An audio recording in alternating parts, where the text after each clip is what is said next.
আসসালামু আলাইকুম রহমতুল্লাহি ওয়া বারাকাতুহু। প্রিয় বন্ধুরা, তাকি মোবাইল কেয়ারের পক্ষ থেকে সকলকে আন্তরিক শুভেচ্ছা ও অভিনন্দন।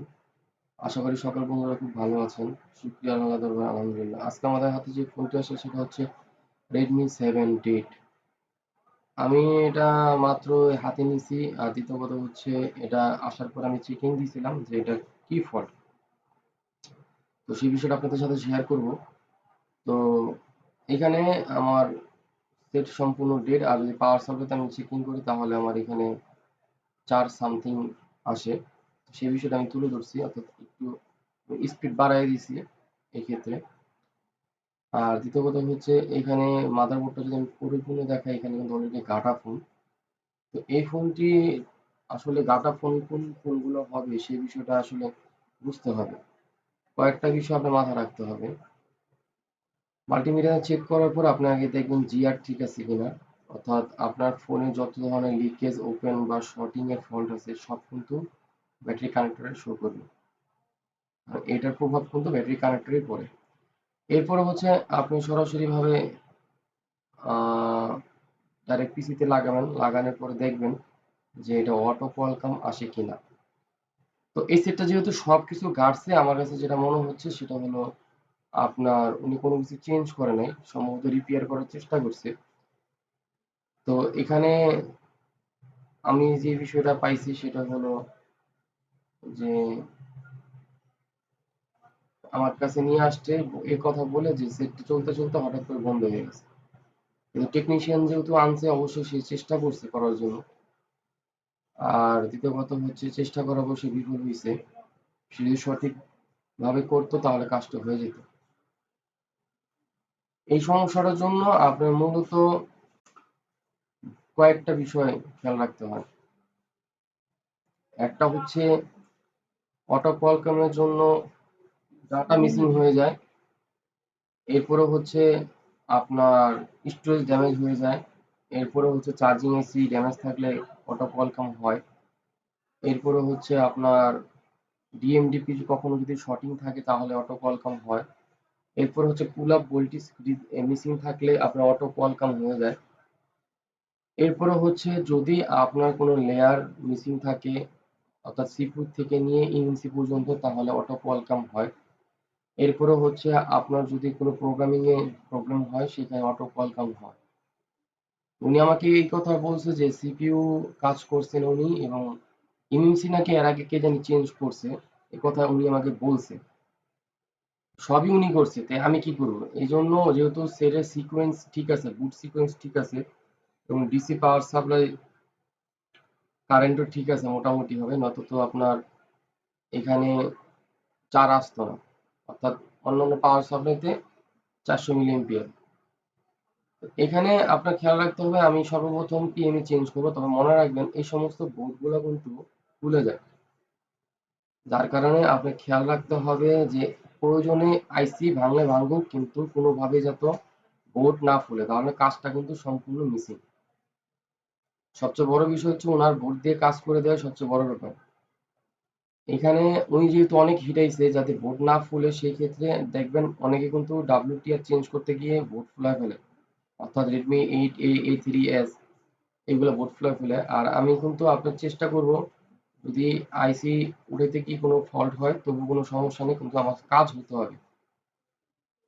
আর বর্তমানে আপনার এইগুলা উঠাইতে হইলে আপনার রিস্ক লাগে, অর্থাৎ আমাদের কাছে কোনো রিস্ক নেই, কারণ আমরা চিন্তা করি আইসি ভাঙুক, কিন্তু কোনোভাবে বোর্ডের যেন কোনো ক্ষতি না হয়। এখানে আমি অলরেডি 370 ইউজ করতেছি হটগান, 857 দিয়ে, তারপর আইসি ওঠার কোনো অবস্থা নাই।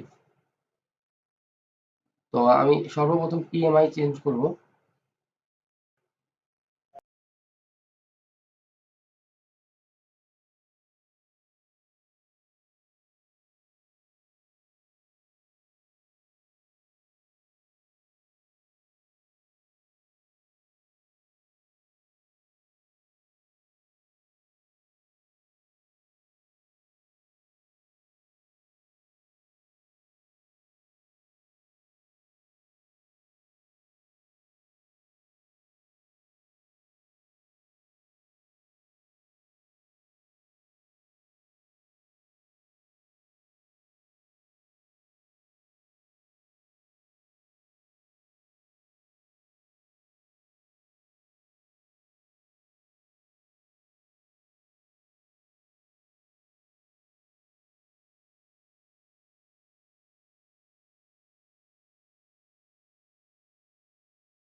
আইসি তো আমাদের ইনস্টল করা কমপ্লিট, কিন্তু এখানে লাগানোর পর কিন্তু অটো কল আবার আসছে।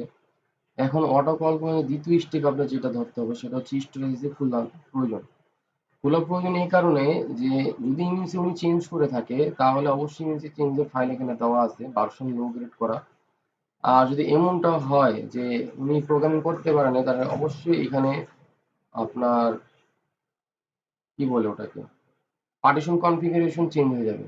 এক, দ্বিতীয় কথা হচ্ছে যদি এমন হয় যে এখানে আপনার কোনো রেজিস্ট্যান্সের শর্ট হয়ে থাকে, আমরা এই জিনিসগুলো কিন্তু ভুল করি যে আমরা ক্যাপাসিটর হোক বা রেজিস্ট্যান্স হোক এগুলো কখনো মাপতে চেষ্টা করি না। এখানে কিন্তু অনেক ভুল ত্রুটি ধরা পড়ে। অনেক সময় রেজিস্ট্যান্স 100 ওহমস এর জায়গায় 10K লাগায় রাখে, তখন কিন্তু মোটামুটি ভাবে রাস্তা মানুষ চলাচল করতে সব দেখা যায়। তো এখানে আমি ডায়েট ভ্যালুতে চলে গেছি, ডায়েট ভ্যালুতে যাওয়ার পর আমি দুইটা একসাথে মাপবো।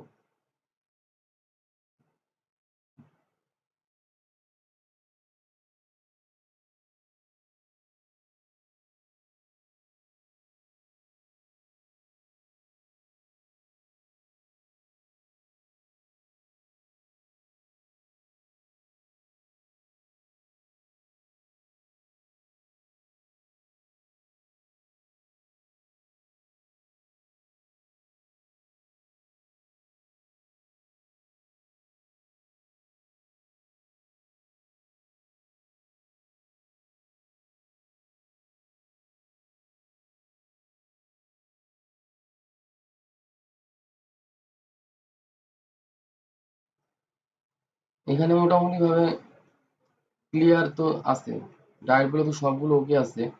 আমরা স্টোরেজটা উঠে ফেলবো, ওঠার পরে আমরা জেটিক দিয়ে বা ইউএফআই দিয়ে চেকিং দিব যে ঠিক আছে কিনা।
এখানে অলরেডি চেকিং দেওয়ার চেষ্টা করতেছি, ভুলে অন্য সকেট লাগাইছি, ইউএসএ সকেট লাগাইছি। দেখেন এখানে কিন্তু আপনার খেয়াল করে দেখেন 0x8, আমার যেটা মনে হয় যে এখান থেকে আপনার পার্টিশন কনফিগারেশন ফল দেখে আপনি কিন্তু অটো কল আছে। এই সেট আমি কখনো খুলে চেক করি নাই, এই ফার্স্ট আপনার সামনে চেক করলাম। আর এখানে কিন্তু অলরেডি স্টুডেন্টরা আছে যে কাজ করলে কিছু ভুল করলে এখানে কিন্তু এটা ওনারা দেখবে। বিষয় হচ্ছে এখানে এই জিনিসটা প্রোগ্রামিং সেট করার জন্য আপনি কি করতে হবে, আমরা চেষ্টা করব এটাকে ঠিক করার জন্য। যার জন্য আমরা এখান থেকে ইএসটি সিএসডিটা সিলেক্ট করব। অর্থাৎ আপনার কাছে যদি কোনো পুরান ডাম ফাইল থাকে, অর্থাৎ ওই ডাম ফাইলের থেকে নিয়ে আপনি এখানে ইএসটি সিএসডি শুধু রাইট করে দিবেন, আর কোনো কাজ এখানে নেই।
আমার টুইজারে এখানে বসালে আপনি বাঁকা বসান সমস্যা নাই, তবে 2 4 5টা লেয়ার আপনার জমা থাকতে হবে, অর্থাৎ অ্যাটাচ হইতে হতে পারছে 2 4 5টা, বাদ বাকি যা করা হরগানি করে দিবে। এখানে কিন্তু অলরেডি বাঁকা হয়ে গেছে, এর কারণ আছে, এর কারণ হচ্ছে যে টুইজারটা ব্যবহার করতেছে এর ভিতরে পেস্ট ভরা, টুইজার চেঞ্জ করলে ঠিক হয়ে যাবে। তো এটাকে বসায় বসায় তারপর আমরা চেকিং এ দিই।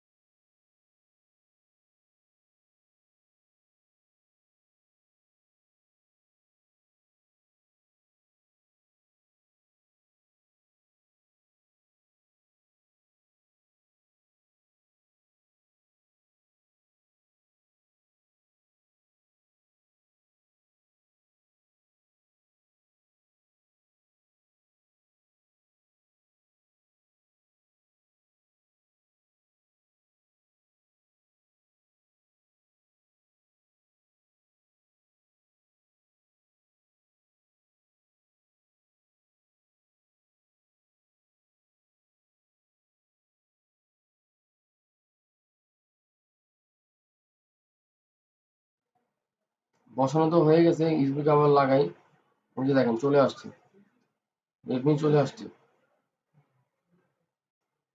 এখন আপনাকে আরো কিছু বিষয় দেখাই যে এই বোর্ডে কি ওটাই কিনা, চেকিং করেন আপনারা।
এখানে কিন্তু অলরেডি আপনার আমরা চেকিং করার জন্য বের করছি মাদারবোর্ড, যে বোর্ড এটাই কিনা।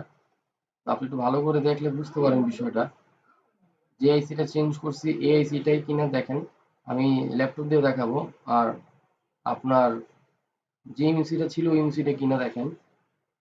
আমি একটা বিষয় আপনি দেখেন, কাজ না জানলে যা করণীয়, এখানে কিন্তু নেটওয়ার্ক সেকশন মোটামুটি বা অনেক হিটেছে, অর্থাৎ এখানে কোনো কিছু বাকি রাখা হয় নাই, অর্থাৎ এখানে সব জায়গায় হিটেছে, কিন্তু মাদারবোর্ডটা ফুল হয় নাই, যার কারণে কাজটা সম্পূর্ণ হয়েছে। যদি এই বোর্ডে সিপিইউ ড্যামেজ থাকতো তবু উঠানো পসিবল, কোনো অসুবিধার কিছু নেই, যেহেতু ইউএমসি চেঞ্জ করা যায়।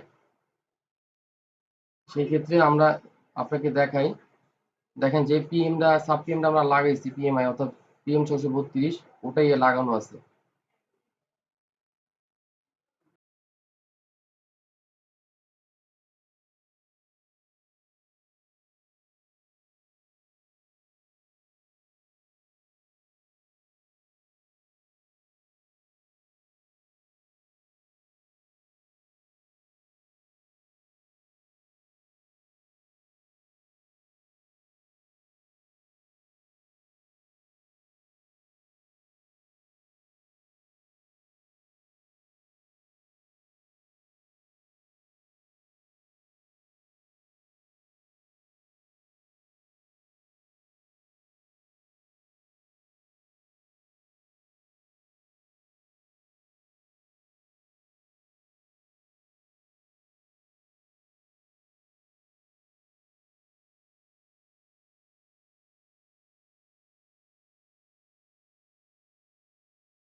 সঠিকভাবে যদি কাজ করেন যে কোনো কাজ উঠবে, তবে কিছু কাজ না ওঠারই কথা, সব যে উঠবে তা না, তাহলে আমরা মোবাইল বানাইতে পারতাম।